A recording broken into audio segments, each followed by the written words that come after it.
don't kink shame. Maybe it's mom and dad working in a third. Oh, providing some spice in their I lives. saw Mommy kissing Santa Claus while Daddy Dad was in the was corner recording. videotaping. Yeah. Brunch. Hit it, boys.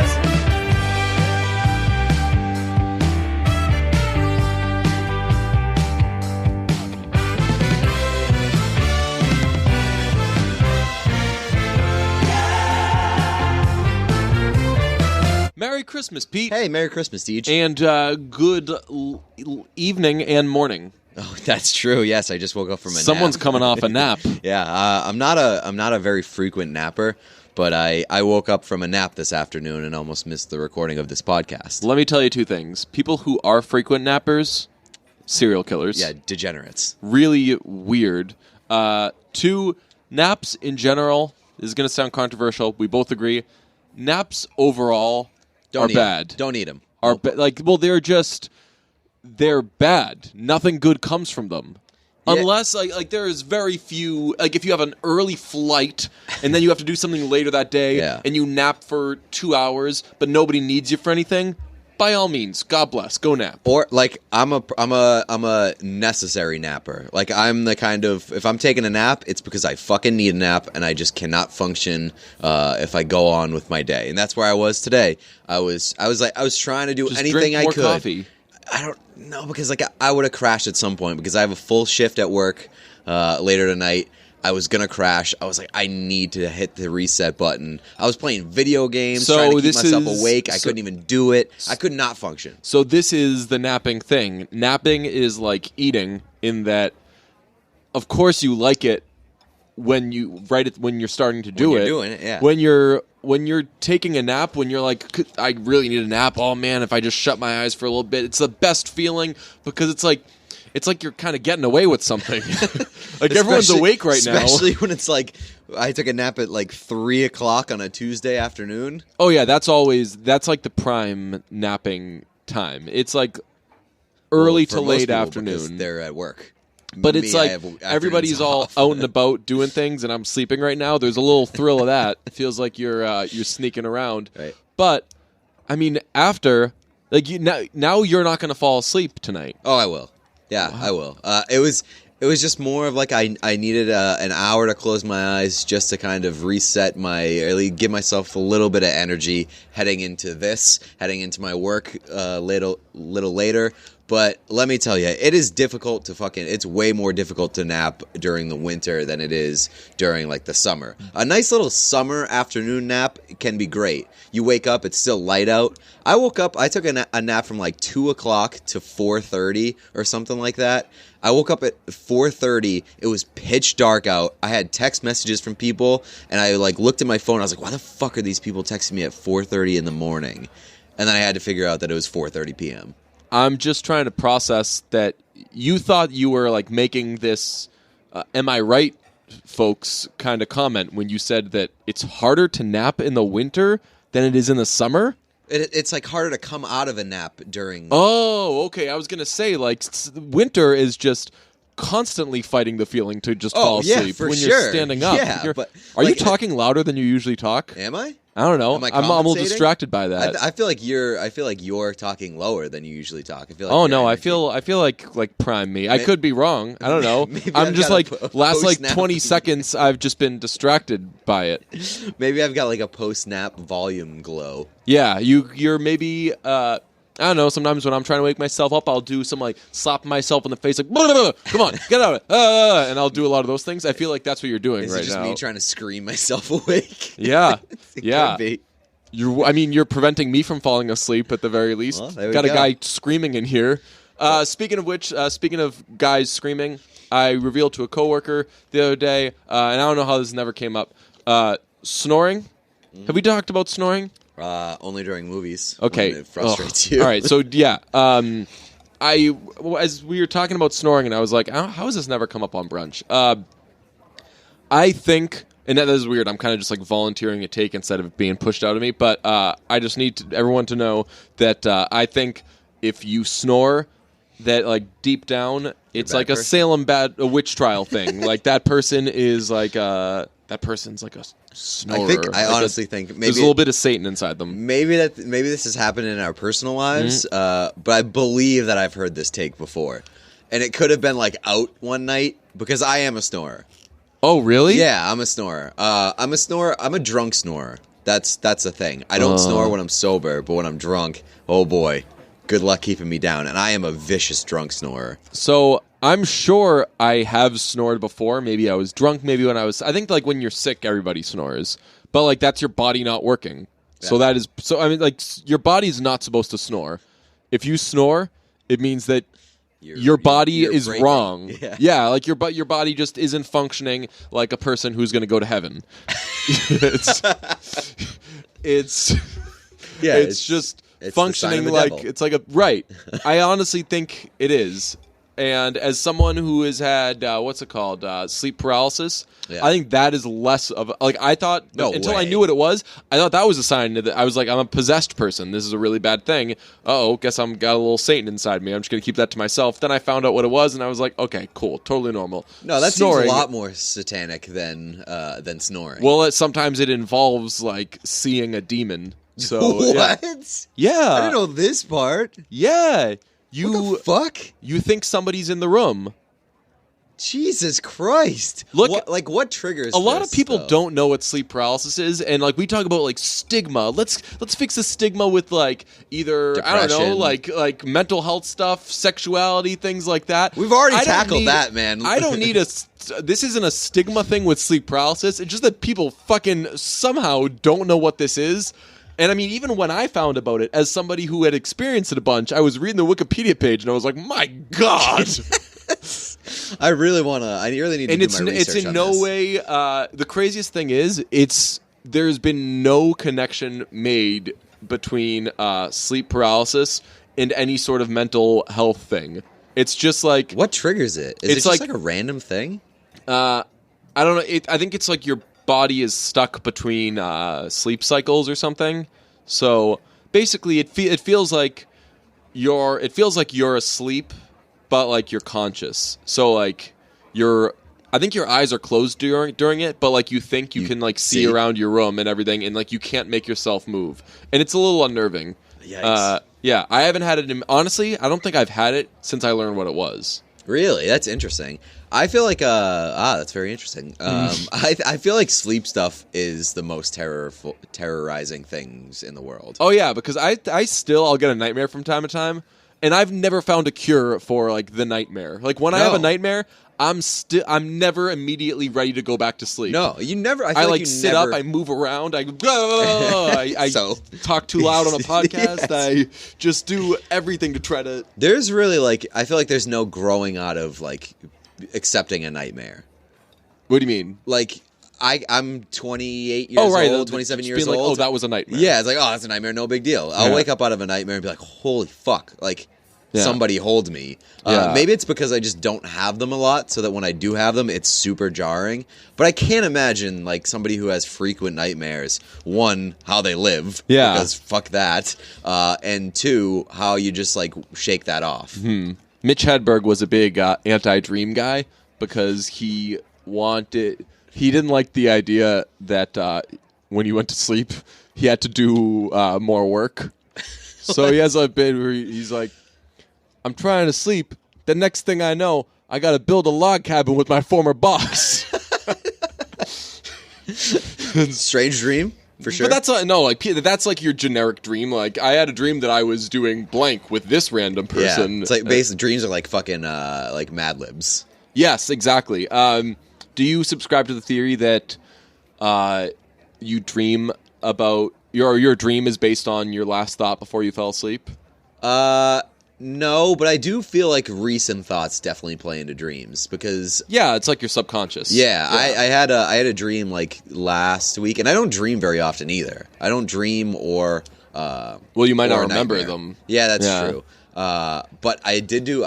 You might have this total secret life of dreams. That's true. It's better than the secret life of pets. Yeah. I dabbled in CBD oil a couple times, a few weeks ago. Yeah. Let me tell you. Try to get to sleep? Yeah. Those give me, vivid dreams. Oh, really? Yeah, and it's very weird and unsettling, but the CBD oil works like a fucking charm. It's great. What was I saying?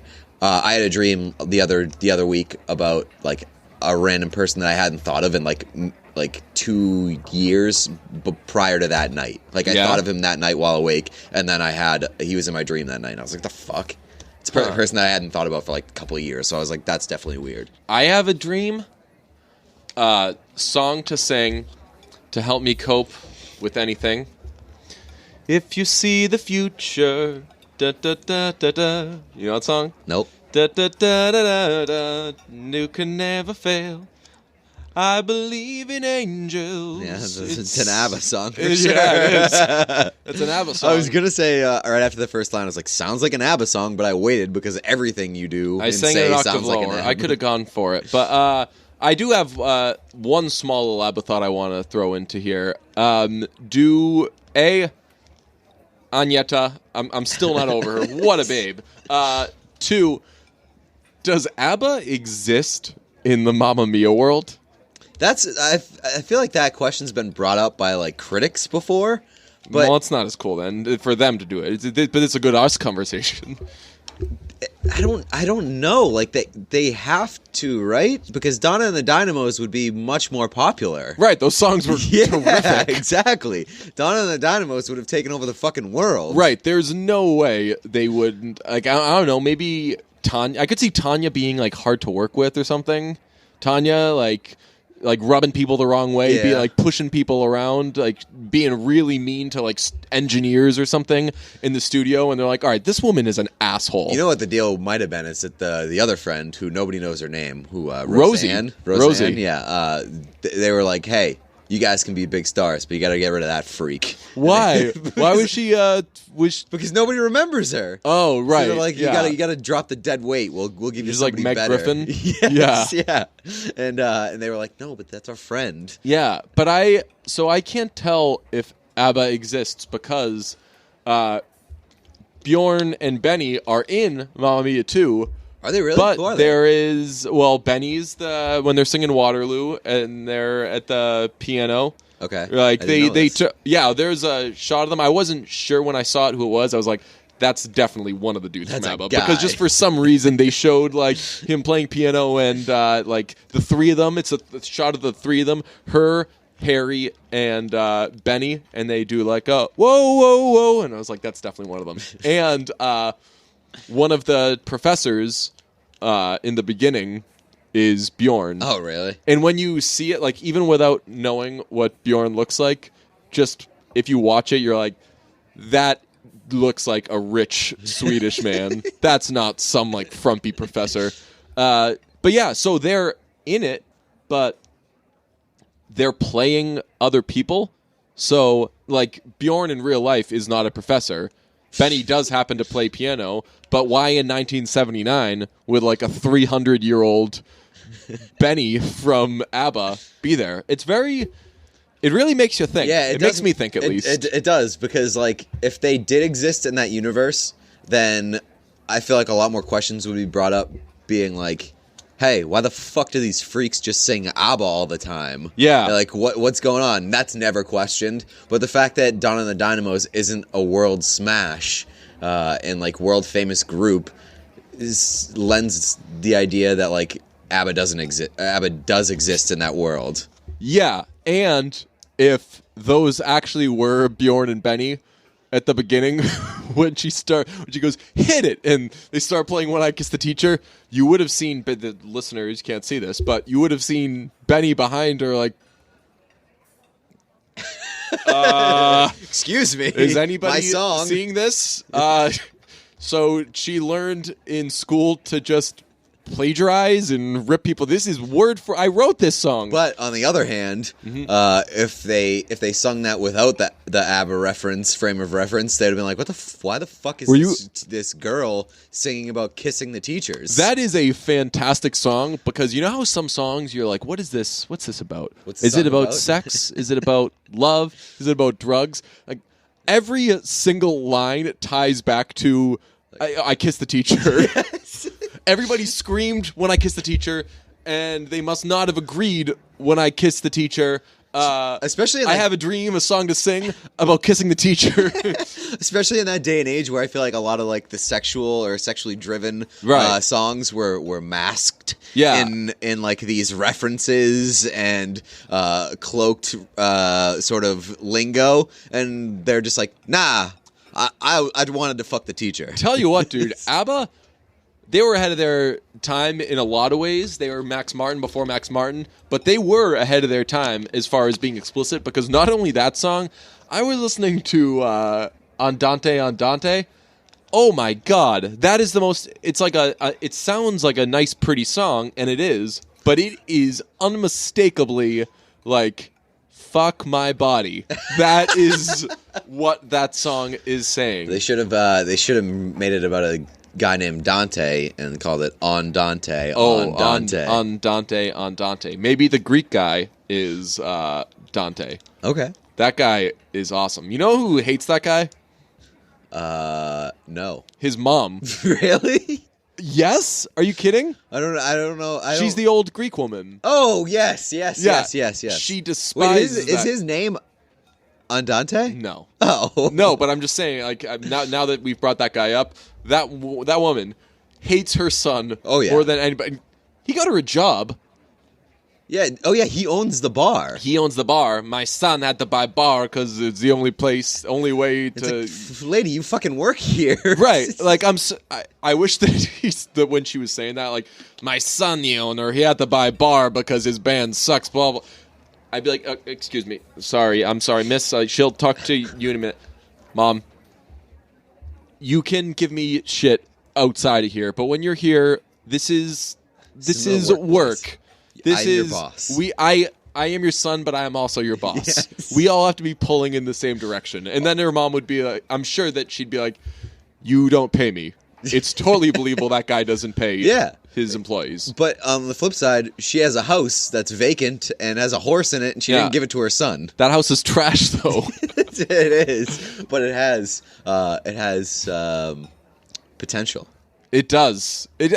As that annoyed me when Tanya's like, how did she know that this place could be better? Well, like, that was Fuddleberg's. It was the worst it could possibly be, and then they made it better. Well, Fuddleberg's big takeaway was like, oh, she saw the potential in a beachfront property on like a tropical island. Oh, really? Yeah. I didn't even know that Feidelberg saw the movie. Yeah, he was like, I loved it, but like that stuck with me the entire way after the fact, because he was like, yeah, no shit, it has potential. It's like a huge place on top of a hill on a tropical island that you just got for free. Yeah. That you just got for free. Yeah, like she went there for a reason. Like it's not like work sent her to that town. Right. She wasn't in like Baltimore and been like, I think I'm gonna stay here. Right. She found like a little nook hidden away. No, Donna was a lot smarter than we gave her credit for. Or maybe Tanya was a lot stupider. Tanya was just like really mean and sexual, and that was kind of that. So, concluding, does ABBA exist in the Mamma Mia 2 world? Or in the Mamma Mia world? Today's episode of Brunch is brought to you by Butcher Box. I think this is maybe our first ever food promo. Big moment. We've been trying to get into the game forever. Also, no, RX bars. Oh yeah, that's true. But there's like free shout out. That's like a snacky food. It's I have used it. You treat I it as can a use meal it plan. in as a meal supplement. No free ads for RX bar. With 300 grams of protein. Butcher Box delivers healthy 100% grass-fed and grass-finished beef, free-range organic chicken, and heritage breed pork. The incredible quality. What? Braised or bread? Heritage breed. Oh, you said heritage braid pork. Well, and it was so. I don't think anybody. It was knows. It was close to 3 words. I guessed the other 2. The incredible quality of Butcher Box starts with the commitment to raising animals humanely and free of antibiotics and hormones. Each box comes with at least 9 to 11 pounds of meat, which is enough for 24 individual-sized meals. Let me tell you something. Not if you eat like I do. If you choose from 5, you can choose from 5 different box types: all beef, beef and chicken, beef and pork, mixed box, and custom box, which lets you choose your own cuts. See, these guys are thinking outside of the box because I imagined inside the box. I imagined Butcher box. the type of box would be like a cardboard box or a wood box containing all this great butcher box food. But you heard it right. These are beef boxes. You have to handle them with gloves. I will tell. Well, you kind of sort of do because they send it to you in a box, cold, in a styrofoam thing those, with dry ice. Nice. They sent me one. Nice. And I've tried the stuff. It's actually really, really good. It's great to eat meat from animals that were killed humanely. Choose from curated boxes, including a mix of high quality beef, chicken, pork, or customize your own box. It's a high-quality, healthy protein that you can trust. 100% grass-fed and finished, free-range organic chicken, heritage breed pork. That's right, you heard me. It's convenient. Butcher Box is like your neighborhood butcher. It's delivered right to your door on dry ice. Free shipping anywhere in the 48 United States. I'm assuming that's without... Excluding Puerto Rico, Alaska, and Hawaii. Yeah, nailed it. Personal experience, I can vouch for them. It's some good-ass meat. I love it. If you want to join Butcher Box and get your own high-quality meat, go to butcherbox.com/brunch. That's free bacon and $20 off your first box if you go to butcherbox.com/brunch. So, I got plenty of ways of getting meat. I've been getting meat since before you were born. This is now twice that you have taken what has been sent to us, probably. Oh, yeah. You took my underwear order for MeUndies, and just to make sure we were the same size underwear, and then took mine as well. Which, brilliant move. But now that I'm missing out on meat, That's why people got to go to butcherbox.com/brunch so that that they'll continue and extend this sponsorship and that you can get next box. Then maybe I'll get my share. See, this is my way of motivating you to sell our listeners. Well, the other move would have been to split the box, to give me my share of the meat. Your arms are going to get bigger. Your body, you're going to get wide on my meat. That's true. You are. That's why I haven't gotten wide. You're eating all my protein, bro. Very insensitive of me to hold out the Butcher Box stuff when you're trying to get wide. I'm very sorry. I will. I don't know if this is technically correct, but I'll just say that it was before you were officially trying to get wide. Nice. Yeah. I'm a big fudge in the timeline guy. Yes. If any of you guys haven't fudged the timeline That's why you before, love Mamma Mia. Fudge the timeline. Speaking of Mamma Mia, why doesn't the old Greek woman like her son's music? I don't know why. Because it would be better if it was like, we're fucking in the car, shooting heroin. That song. Unbelievable. Bang! It comes in so hard. Yes. It's just like, in the he's second just screaming. verse, I was balling like a bitch. Oh, God. Matt Healy. I've been like sitting on this take for a little while because I feel like this has been, sort of like a pretty weak year for music. I don't know if you would agree with that. It's been a quiet year. Yeah. Yeah, and for me, like, I've just sort of taken a step back from music. Like, I'm taking some time off. From actively consuming new music because I'm head over heels right now into movies. Yeah. So I don't have a lot of effort left to find the new music. Yeah. But. So I've been like cautiously sitting on this take. I think the new 1975 album. I'm gonna unleash this right now. I think the best album of the year. I think it's one of the best albums that you've of the year. heard. Yes, one of the best albums. Someone who just said you haven't been listening to music. Yes, exactly. Yeah, I think it's. Okay, so I'll phrase it like this: it's one of my favorite albums of the year. I agree. I think. Like, I haven't had many huge, like, oh my god, I love this album, I want to listen to it every second. There's been, like, 4 or 5 this year, but this is one of them. Yes. When 1975, when they had their first album, a lot of my friends were really into them, and I didn't give them a totally fair shake. They were at Boston Calling one year, and I just kind of kept like half an eye on the performance, and it was a bunch of teenage girls. And I was like, oh, okay, so it's like a boy band. Maybe like it's kind of, I've just kind of missed that thing. It's a little too young for me. And then their second album came out, and I was like, all right, I don't care what these guys are. They are making music like Peter Gabriel, and that's really cool. And I wanted to see them at Lollapalooza. We missed them. It was the first day we got there. We just missed them. But like, I don't know, like, the 1975 to me has always been, like, just, like, a very interesting thing because I was never as big a fan as my friends, and, but I was like, I definitely know that they're really good. And then a couple years ago, they were at Boston Calling. They were great, awesome, such a fun time. And now, this is the best of their albums, I would say. They're, like, just embracing... Like, we're going full David Foster 80s type of vibes, and I love it. And shouts out to little kids, because they were just onto something. They were like, yo, these are sexy dudes who make awesome music. Yeah, it's Shout weird. Out kids. It's weird to get like beat by little yes, kids exactly. on a music thing. And I'm sure they did because like they had cute hair and everything. But no, fair's fair. Yeah, you guys said they were awesome, and you were right. They beat us on girls. Justin Bieber too. Yeah. But I'm like, I don't know if these kids realize how fucked up he is. Like, I love Justin Bieber, but I know he's a fucking wacko. I don't think they do. So they only get half credit. But to be fair, at the time that most little kids went in on Justin Bieber, he probably wasn't that weird.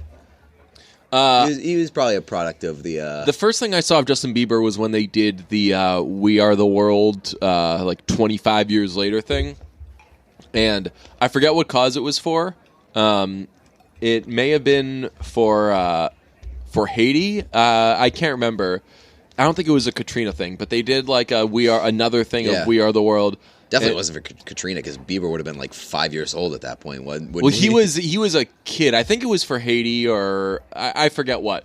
But people were like, "Yo, there's a new We Are the World," and I don't know if you know this. I am a We Are the World aficionado. Okay. I know everything about We Are the World. I stan We Are the World. You must have hated the new one, huh? So my friends were like, "Hey, Deej, buckle up. You know that song from a million years ago that you really like? There's a new one." And I was like, okay, let's take a look. And it was Justin Bieber sang the beginning of it. He sang the first line, "There comes a time when we heed a certain call." And it was like a little kid singing with auto-tune. And I was like, I don't know who this kid is, but I want him out of the picture forever. And everyone's like, you don't know who Justin Bieber is? Oh my God, you're such a... I was going to say they called me a millennial, but we didn't have that as a mean term back then. They were like, oh, you're such a grandpa. And I was like, I got my eye on this kid, and I hate him. And then like a year later, he was on Jimmy Fallon or something, and they were like, yo, so you play the drums? And he started playing the drums, and I was like, yeah, this kid sucks at drums. Who is this kid that we keep like giving shit to? This kid's a punk. And then he started getting arrested, and I was like, all right, I'll give him a chance. I was like, all right, fair is fair. Seems pretty cool. I started pissing on stuff, and I was like, all right, you played the long game, but you got me.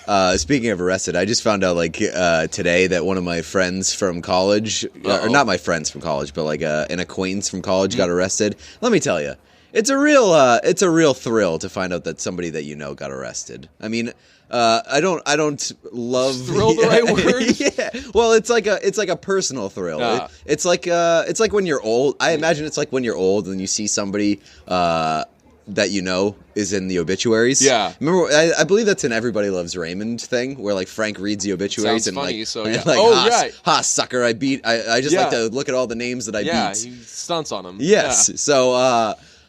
While it's a shame that people die and that people get arrested sometimes, it's a nice little thrill for me to know that I'm doing better.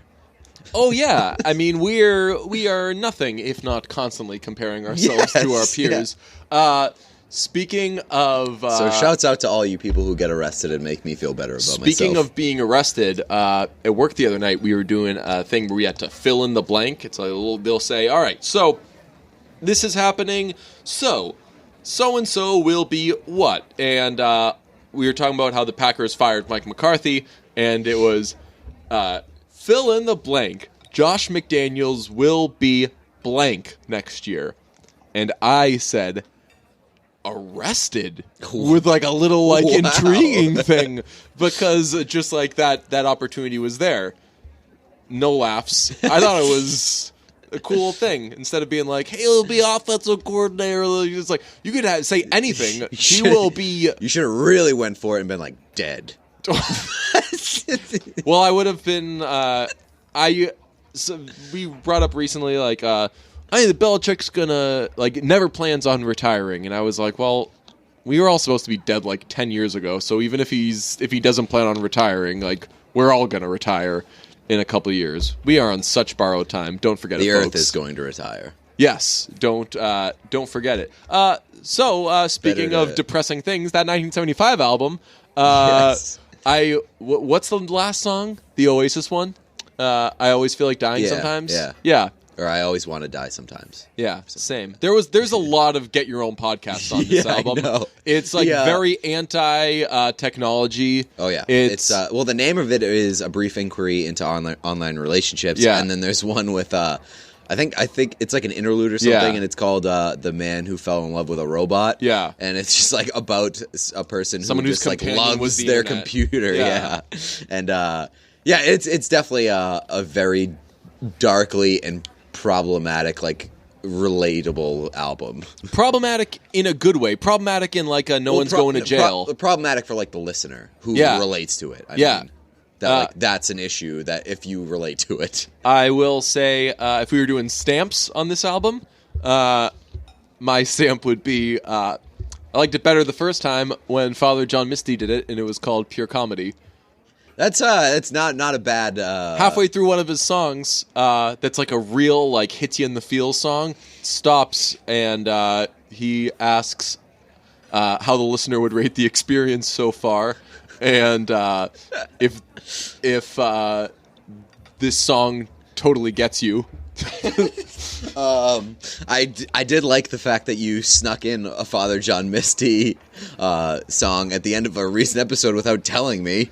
Oh, it was, I was editing it. It was Tiny Dancer. Yeah. Tiny what? Tiny Dancer. Oh, I thought you said Tiny Answer. Tiny, well, we're all looking for our tiny little answer. He has a song called Born in the USA. He would not be above having a song called Tiny Answer. That's why I asked. Yeah. Like, I was wondering if that was actually the fucking name of it. Yeah. So it's him doing Tiny Dancer and just like explaining some of the lines. It's hilarious. Yeah, well, the best part is when he says, because he's like really going for it. He's like, he's not. He's screaming. Yeah. It, and the crowd is like increasingly loving it. It was on it was the SS Coachella. I don't know if they do it anymore, but it was like a Coachella cruise. Coachella? Yeah. Dude, and, that absolutely sounds like something I'm not into. There are videos of him doing karaoke. One of them is I Believe I Can Fly, and it's great. But another one is Tiny Dancer, and there's this big staircase, and he's just like prancing up and down it like only he could. But yeah, it's great when he says seamstress for the band. Yeah, he's like, I wish my band had a seamstress. Yeah, it's so good. Yeah. Man, I can't. The idea of a floating music festival just sounds like a horrifying idea to me, and it's stuck in my head right now. Yeah, because it's like the people that go to music festivals. Yeah, how would you like to be stuck with all of them on a vessel that you cannot escape?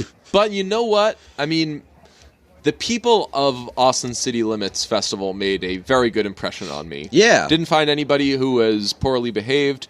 Nobody was rude. Everybody was nice. It was quite unnerving. Didn't like it. Yeah, good point. But I mean, I would not say the same for like other music festivals.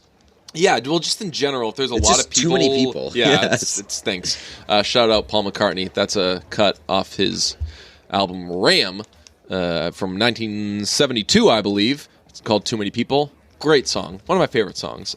Very good stuff. On the subject of the 1975 album, you were saying it was your favorite album, or maybe your favorite album of the year. Yeah. I do every year best of 2018, Yeah, man. We're heading playlist? heading heavy on into list season. Right. I tossed 2 of the songs from this album on there. Which 2? I put "Love It If We Made It." Yeah, that's a great one. That's a very on-brand song because he's not talking about like "I love it if we made it as a couple." He's saying like it would be sick if humans made it. Yeah. Very, very great, very on-brand. Although I don't necessarily know if I would love it.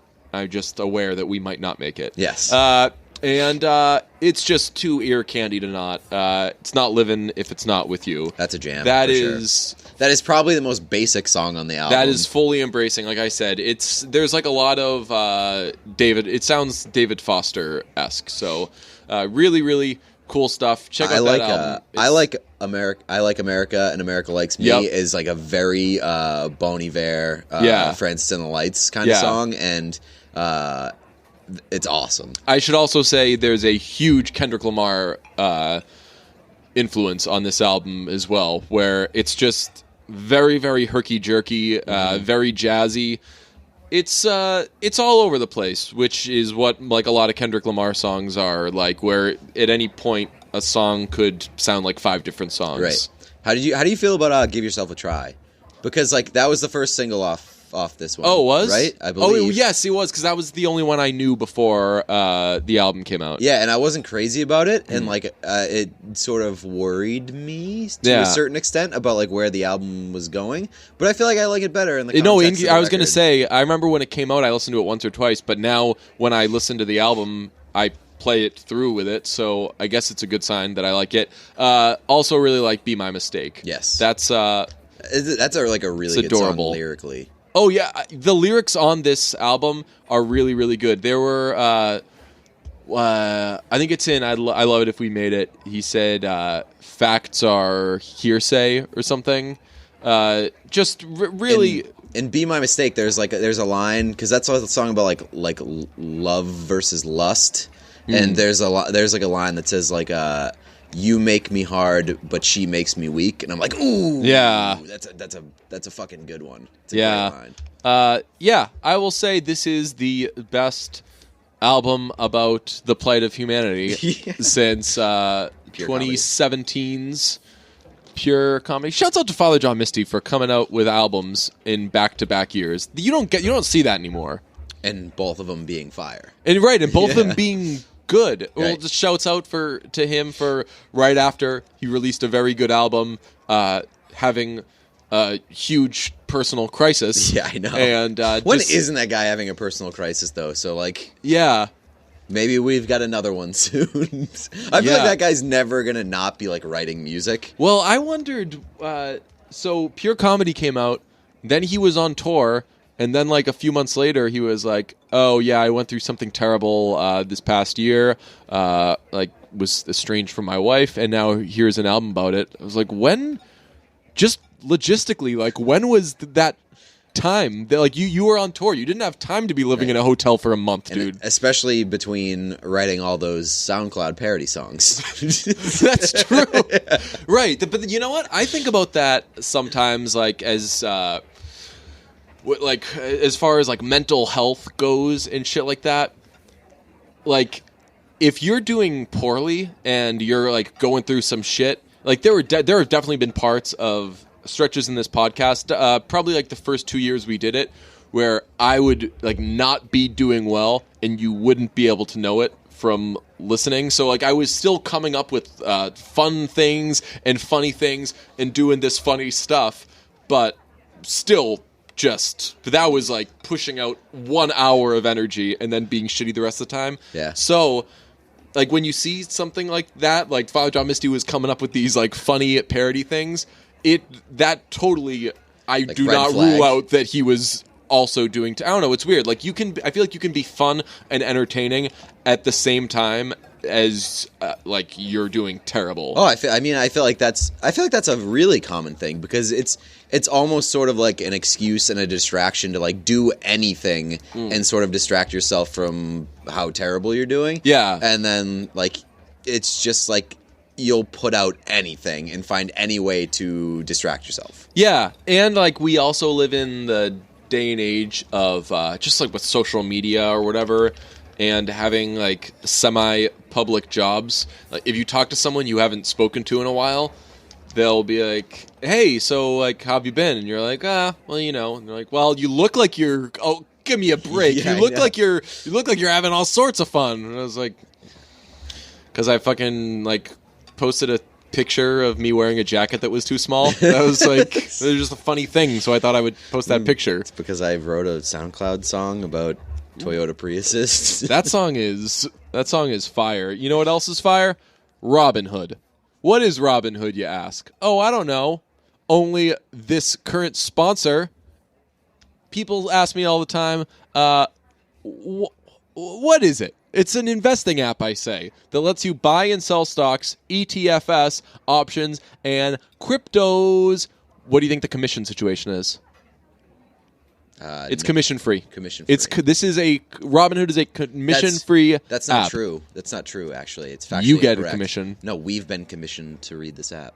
That is true. I would have chosen to do it anyway. The conversation was getting stale. They strive to make financial services work for everyone, not just the wealthy. It's a non-intimidating way for stock market newcomers like me, I'm a total noob when it comes to this stuff, to invest for the first time with true confidence. It's also like a Planet Fitness type situation. If you're a noob, no one's calling you a noob. They're not. There's no lunk alarm. No lunk alarm. No.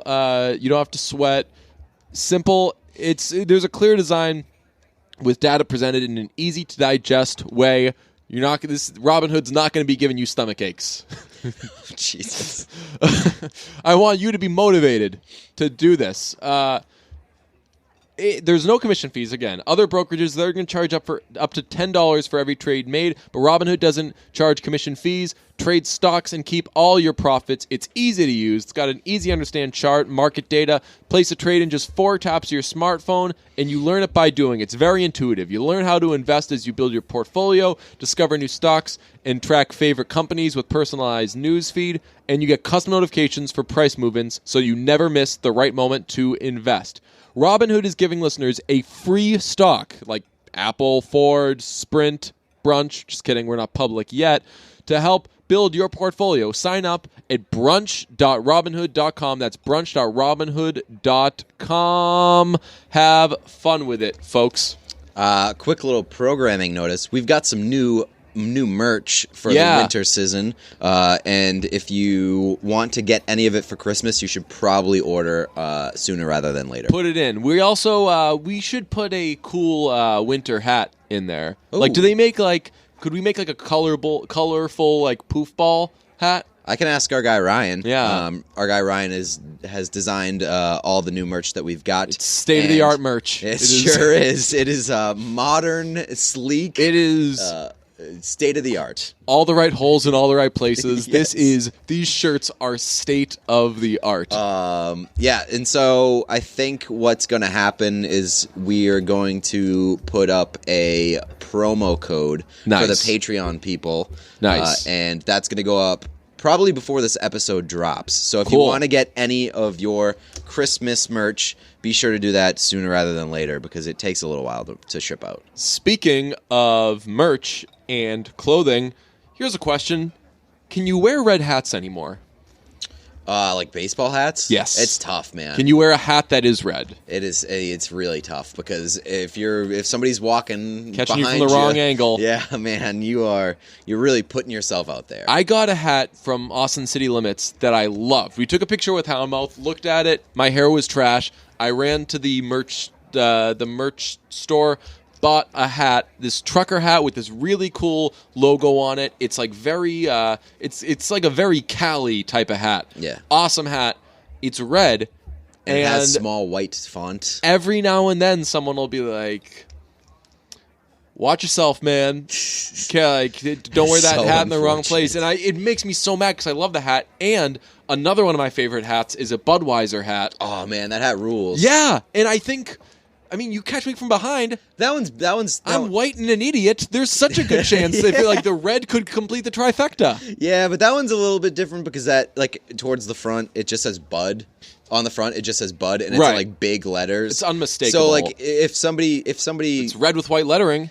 That's true, but I mean, like, if somebody catches you from the front, they're not going to question that. Your Austin City Limits hat is small white lettering, and it says Austin City It's around Limits. a logo, though. It's Hey, red with like a big yellow thing and a blue Texas. It's look who's talking. The old Texas symbol is probably not helping you that much. Dude, have we discussed like how come the bad people got the flag? What do you mean? Like, the American flag, this might be controversial. The American flag is like used by all the the crazy ones. Well, yeah, because like they're the ones. they're who, like America, yeah. America. Like no, but even It's like, that, I like even, America. Even, how come shoving America down? How come they have shoving America down people's throat? Like when I go to a concert and have a great time, I should be able to be like.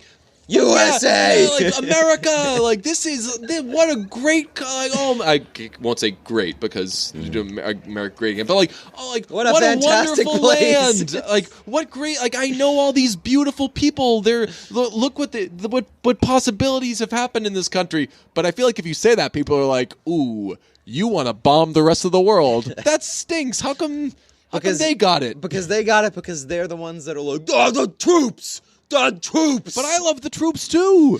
Yeah, man. I don't know. They just somehow screamed it louder than all of us. Isn't that... I brought this up to somebody the other day, and they were like, yeah. Like, if I wore a shirt that was like a big American flag... You were like, ooh, racist. Yeah. That's... I know. I wish Can we take the flag back? I would love to. But because how do you have an American flag tattoo, don't you? I do, yeah. Yeah. I love my country. Yeah, man. Getting back to the red hat thing. Yeah. I don't know. This is the type of season where somebody could be in trouble. You see Santa Claus up there. You're like, what's that guy wearing? He's got a red hat, red and white hat. Ooh. Does he have to change the colors? Ooh. Yeah, imagine. I think that we should. Santa picked a side. Yes. How come they got the color red? Yes. We're just going to start seeing from the liberals. They're going to start putting out... The liberals are going to start putting out blue Santa costumes. That's a great question. I feel like we could do some damage on social if we did. If we asked the question, does Santa's hat look too much like America Great Again hat? Well, that's like... Yeah, like, I feel like... old school, like, a Christmas big fat commentary. old white guy wearing a red hat with white stuff on it. Can't rule it out. That is right. Right. It's like a 70-30 chance that hat says "Make America Great Again" on it, and he's so far up high you can't make out exactly what's going on there. Right. You see the little ball at the end of it. That could be some lettering for all you know. Right. And I would say that. That Christmas, like old Christmas things, old Christmas traditions are now becoming there's like a wokeness around them. Oh, don't No, if you bring it up, I will kill you. No, not okay. not the song that everybody already knows. But I'm not going to bring that up. Can we be done having the take of wait, I just realized that "Baby It's Cold Outside" is creepy. If you didn't realize that the first time you listened to the words, that is your problem. This is not news, and I'm not disagreeing with you that it's creepy. I'm just saying people who are pointing it out and think that like they are uncovering something, that's what about it wasn't creepy? Like 15 years old, at least. Also, I tweeted this the other day. When we focus on how creepy that song is, we let that other song off the hook. We let "Is that you, Santa Claus?" off the hook. Don't know what the rest of those lyrics are, but you're telling me that's not creepy? A guy that goes, "Is that you, Santa Claus?" That's creepier than anything I've ever heard. What about "I Saw Mommy Kissing Santa Claus"? Don't kink shame mom. Yeah. Oh, wait. I just realized that song is saying that Dad was wearing a Santa. They were humping in like a Bumper Santa uglies. Claus. And even if it wasn't Dad. See, I thought because maybe, it's sung from the Dad. perspective of a kid. So how does a kid know that that's her dad? Yeah, well, maybe it's not. Maybe it is actually Santa Claus. And I like to think that she was just cheating. That too. Yeah. Or don't kink shame. Maybe it's mom and dad working in a third. Oh, providing some spice in their I lives. saw Mommy kissing Santa Claus while Daddy Dad was in the was corner recording. videotaping. Yeah, I like. I that think that idea. we're onto we're something. Being very progressive. Let's break down that other wall. We're only Yes. seeing two sides of it. Exactly. No, but that song wasn't even what I was talking about. It was the what was it? I forget. It was some internet company that was like, "Is Rudolph the Red-Nosed Reindeer problematic?" Oh God, it was the Huffington Post. Oh, was it? Yeah, I think it was, and they really dissected it. But that was peak. Oh my God, people are so that was dumb. Like peak over. The bad guys were being bad. Right. I don't think anybody watches like nobody's watching that and is like, oh man, I hope that Rudolph gets to be friends with those people, but not or with those reindeer without them changing. Like, no, you want people to be nice. Right. They were straight up bullying Rudolph in the first half of that movie, which is exactly like why Rudolph feels terrible about himself. It's the entire. We live in the dumbest time. It is insane, man. We live in a time where. That is the entire message of that movie is predicated on the fact that people are mean and pass judgment on somebody that is different. Sometimes, like, you'll hear artists say, like, I saw Don Henley a few years ago, and he played Everybody Wants to Rule the World by Tears for Fears. And he was like, I have no connection to the song, but when I heard it for the first time, I was really mad I didn't write it. This is a great song, and I wish that I wrote it. And then he played it, and it was great. That happens a lot with artists where they'll hear a song and they'll be like, they're kicking themselves. Like, I should have been able to write that. I feel like people see other people uncover why something is bad, and they think like, damn it, why? I should have figured that out first. Right. I should I should have. If I just really sat down with Rudolph, I could have been able to make a case for why it's problematic. And they just jump on stuff that like isn't problematic because they're trying so hard to uncover something. And then Anyway, we live in the dumbest time. Here's a question. How long do you think production, like filming, of Christmas Chronicles was? Like, from beginning of rolling tape to the end of rolling tape? I would honestly say, like, 14 days. 14 days? Yeah. My answer is 24 hours. Really? And that's what makes it so great. Yeah. Because it was a movie that was just going so fast and they never stopped for a second. They were like, was there a script to that movie? I have no idea. Like, did they know how they wanted Kurt Russell to play Santa Claus? I don't even think Kurt Russell knew how Kurt Russell wanted to play Santa. Right. Like, did they know, what message they were trying to send? It was just... There was certainly no preparation done by Kurt Russell in playing Santa Claus. Just barrels you over. And I was talking to a friend about it the other day, and he was like, they must have just banged out that movie so quick. Yeah, that's definitely a never movie that Lamore and Morris definitely shot that movie in between other projects. Yeah. Like in like a 2-week break. Like, I think that he shot that movie in between meals. That was... now I want to know because I'm curious. So you don't actually have the answer. You're just like, no, my guess is 24 hours. Okay. My guess is that it was that brilliant mess was just 24 hours. Like, you could see some people that they weren't done with their makeup. It was just all flying. God bless it. I'm probably going to watch it again. And they just like, they were like, oh shit, we need a place for these people to be from. So they spun a globe and landed on Lowell, Mass. Actually, that movie was problematic because the gang members were in a gang.